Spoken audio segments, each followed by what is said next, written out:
contradicción, y desde aquí les digo a todos en todos los matices: voten por la consulta popular, abran las alamedas de la democracia, cierren las callejuelas de la violencia, porque si no, la violencia nos ahogará a todos. Y no estoy amenazando, estoy simplemente mirando una realidad que todo colombiano reconoce.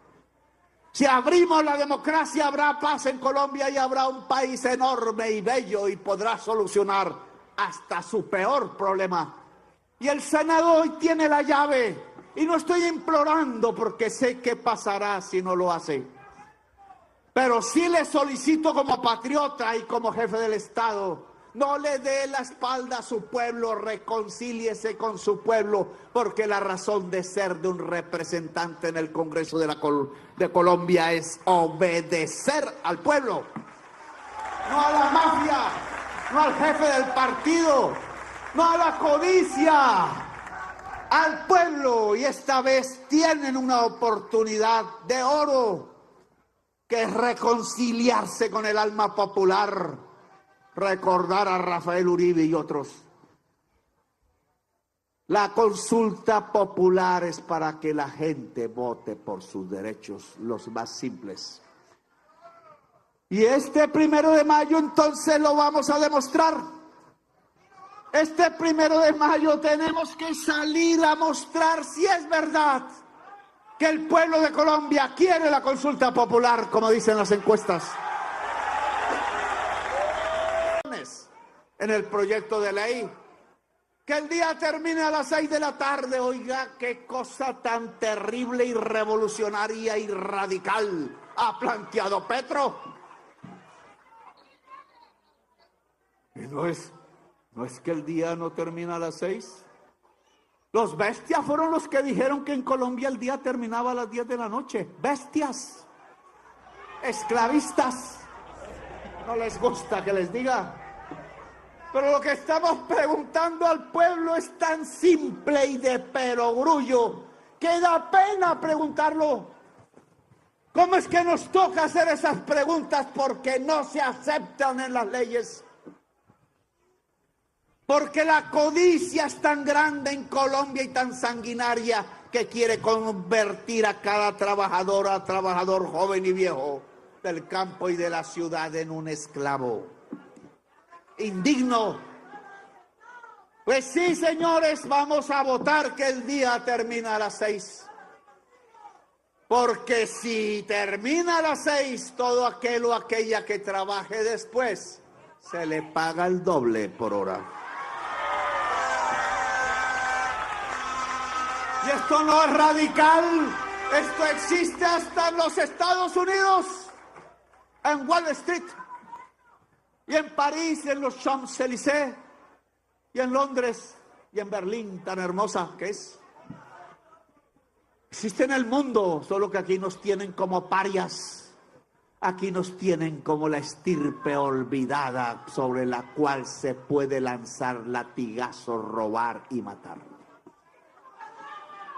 El pueblo, como dice la Constitución, que se hace elegir con la voz del pueblo, y va a esa curul a representar al pueblo, lo traiciona. El pueblo tiene todo el derecho de decirle bye bye, usted no vuelve más. Y claro que vamos a ver voto por voto, y no es una amenaza como dicen en la prensa. Sale Cepeda el malo a decir: Petro me amenazó. Deje de llorar, responda con política, que para eso venimos. Si los amigos de Efraín Cepeda se les ocurre negar la consulta popular, el pueblo va a borrar esos congresistas de la historia de Colombia. Y la consulta de todas maneras se hará. Los ríos no se pueden detener. Y lo que hicimos en esa plaza de Bolívar aquel día de los 200 municipios bolivarianos, gran colombianos, fue armar un río torrentoso que cada día crece más y más y no se va a detener. Va a llegar hasta el mar de la democracia popular.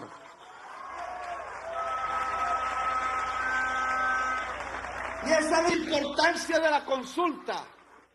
Por eso el poder me resbala. Porque lo que estamos invitando no es a votar por Petro. Muchas veces lo he pedido y ustedes me han ayudado. Nunca me han abandonado. Quizás el momento de las elecciones pasó, o quizás me vaya como cualquier militante a subirme a una tarima de pueblo en pueblo a levantar los espíritus.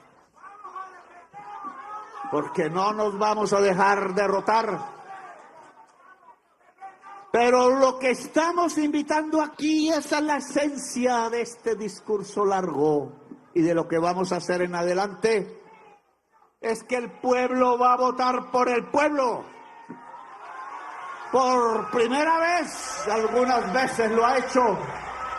No va a votar por ningún politiquero bueno o malo, cualquiera que sea su nombre o su color. Muchos se engañan en el discurso. Claudia me ha engañado 7 veces, la mujer que más me ha traicionado en mi existencia. No, vamos a votar por los derechos de la gente. Le llaman hipocresía y doble moral, típica de algunas regiones de sus clases ricas de las altas alturas sabaneras. Entonces, ¿para qué quería que me reeligiera? Yo siempre le dije que no. No me interesa. El día que vuelva a la presidencia de la República será porque el pueblo ha hecho una revolución.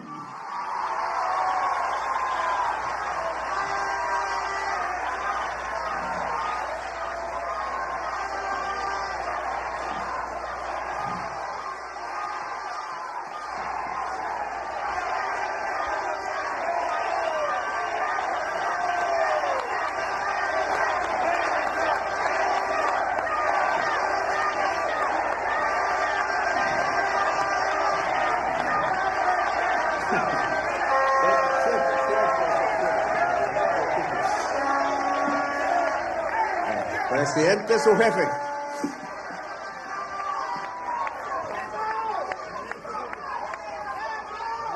No vine aquí a hablar de reelección. Ninguna pregunta de la consulta popular como víboras, decían algunos que íbamos a meter, habla de reelección. No queremos. Les voy a confesar por mi experiencia propia, que he pasado lo peor de lo peor en mi existencia, aún cuando me torturaban, que no fue nada fácil, aún cuando me tocaba enterrar a mis amigos asesinados, aún cuando la desesperanza decía perdimos todo y ya no hay futuro. Lo peor de mi existencia humana es haber estado cerca del poder. Yo soy un tanto ácrata, para no decir la otra palabra, si no la prensa me levanta a insultos. Libertario de verdad. Habrá un mundo sin poder. Eso plantearon los socialistas del siglo XIX y se les olvidó en el siglo XX. El mundo de la libertad es un mundo de superación de las necesidades fundamentales y del poder. Y aunque es difícil plantearse esa quimera, ¿cómo será un mundo sin poder? Una familia sin poder, una esquina del barrio sin poder, una sociedad sin poder. Uno se puede imaginar, no como en el siglo XIX pensaban que era destruyendo el Estado y acabando el Estado, una sociedad sin Estado, sino que es repartiendo el poder tal cual Jesús lo hizo con el vino a todos los integrantes de la sociedad humana. Es disgregando el poder en la gente. El poder no es mío porque me convertiría en monarca y en lo contrario de lo que soy y contra lo cual he combatido. Me tocaría combatirme a mí mismo si fuese un adicto al poder como ciertos expresidentes. Por eso no me quita el sueño la reelección. Me quita el sueño la historia. Porque la codicia paga a través de sus artículos periodísticos, porque los principales medios de comunicación de Colombia están rendidos a la codicia y la codicia son sus dueños. Por eso nos tratan tan mal y nos insultan. Ni siquiera son capaces de buscar un diccionario la palabra drogadicto. Busquen en Google, como decía el maestro Fajardo. Drogadicto es la víctima de una enfermedad. El drogadicto es un esclavo de alguna sustancia, a veces de algunos actos. Hay drogadictos del sexo, decía yo. Hay drogadictos del café y del alcohol y del azúcar y se vuelven diabéticos. Hay drogadictos del dinero y esos son los peores porque matan y hacen genocidios.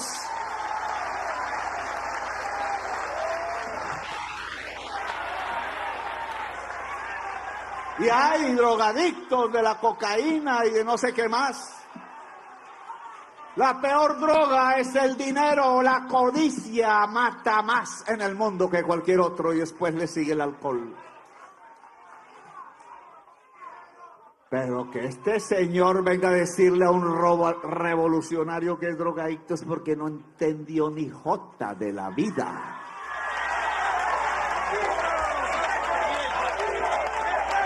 Ni sabe qué es la palabra drogadicto, ni sabe qué es la palabra revolucionario, Benedetti. Revolucionario es el que emancipa, es el que rompe las cadenas físicas del corazón y de la mente.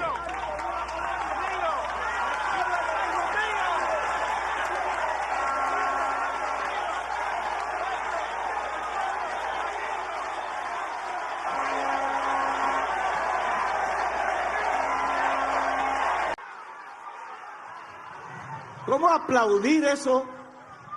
Si ni más ni menos en los contratos a los señores Ríos, financiadores de Cambio Radical y por tanto del señor Char, aunque el señor Char no necesita mucha financiación. Que entonces hayan aprobado con su presidente Duque un contrato entre el Estado y la familia Ríos, que compró con la cédula y sin un peso la empresa que da energía eléctrica a todo este territorio y que llamaron después Aire. Y le pusieron una cláusula en donde lo que dejan de pagar las personas que no pueden pagar por ser pobres y porque la tarifa es muy alta, entonces se la cobran a la clase media y a los que sí pueden pagar en Barranquilla. Y entonces se alzó la tarifa como nunca antes se había elevado. Y terminaron apoyando una fórmula en donde, para ponerlo en palabras muy sencillas, me ha quedado difícil traducir las matemáticas al discurso político, pero el intento es que el que lo hace con mayor costo y de manera más mala, generando energía eléctrica y por tanto con un precio altísimo, porque sus costos son elevadísimos, los costos de generar energía eléctrica con gas importado es el mismo precio que ponen en la tarifa para quienes generan energía la más barata de todas en Colombia, que es la que se hace con el agua y con el sol, cuyos costos son mínimos y sin embargo le cobran al usuario pobre en cualquier lugar del Caribe y del país el precio que los más costosos tienen que poner y se ganan ese diferencial en purísima ganancia y se la llevan del país y no la volvemos a ver porque esconcharon, como decía mi mamá, los bolsillos de cada familia colombiana en cada parte del territorio colombiano. Y esa estafa a mano armada, la aprobó el señor Cepeda Efraín, que yo le llamo Cepeda el malo,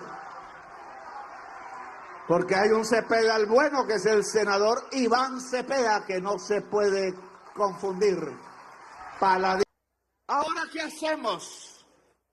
Dije en esa plaza de Bolívar ante tanta gente, y en medio del discurso que me fluye, el secreto de un buen discurso que fluye sin interrupción durante horas es que salga del corazón, de la certeza, de la franqueza del corazón.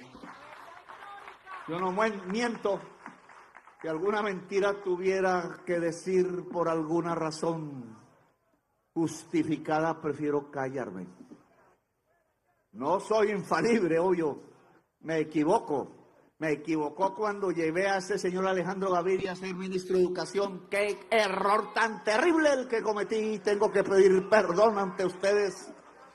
Y me equivoqué cuando llevé al señor Ocampo de ministro de Hacienda, que constituyó un subsidio a la gasolina de los ricos con el dinero de los pobres por 40 billones de pesos. En contra de mi programa de gobierno. Pero ahí en esa plaza pensaba, ¿qué digo? Se hundieron la reforma laboral en el Congreso y ya habíamos acostumbrados a conspirar, leído algunas normas que nos parecieran que se podían usar, que son las normas que salieron directamente de la Asamblea Nacional Constituyente y que son el eje rector de la Constitución que nos rige aún y que nosotros ayudamos a decretar, como nosotros derogamos la vetusta, autoritaria y terrible Constitución de 1886.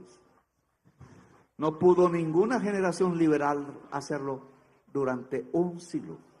Lo intentaron.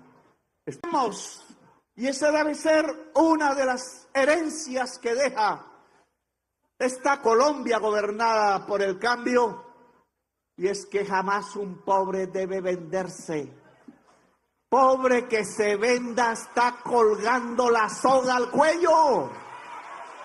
No solo sobre él mismo, sobre su mujer, sobre su hija y sobre sus hijos y sobre sus nietos y por generaciones. Porque pobre que se venda a la oligarquía, al politicastro ladrón y corrupto, es de las estirpes condenadas en la tierra del olvido. Ojo, si yo llegué a la presidencia es porque muchísima gente pobre le dijo: no señor, meta su billete por donde sabemos. Yo voy con Petro y la dignidad. Llegó el momento de la historia y ese espíritu, ese sentir digno de un pueblo que es la base de una nación, de una patria. La patria no es una simple bandera y la nuestra sí que es linda, porque la trajeron las antiguas esclavas de Haití que se liberaron ellas mismas de su cadena, derrotando el ejército más poderoso del mundo en ese entonces, el ejército francés de Napoleón, y nos regalaron las dos franjas. No es cierta la historia de la zarina y de la doncella rubia, eso es carreta aristocrática y de la oligarquía. Nuestra bandera la creó un pueblo pobre, negro y trabajador que gritó libertad. Es el azul y es el rojo en su borde inferior, que es la misma bandera de Haití. No olvidemos esa historia. Absoluto defensor de la libertad de cultos. Quería ir al entierro de un amigo. Generalmente no podía ir a los entierros de mis amigos. Los mataban por ahí, los asesinaban. Apenas sí podía mandar sus féretros a sus pueblos de origen en aviones de carga. Apenas sí se podía quizás abrir un hueco en alguna trocha y enterrarlo para que escuchara quizás la energía de los pájaros en las mañanas. Y yo quería ir allá a la Roma, a la gran ciudad del Vaticano, pero el médico ordenó que no. No puedo hacerlo durante tantas horas de vuelo.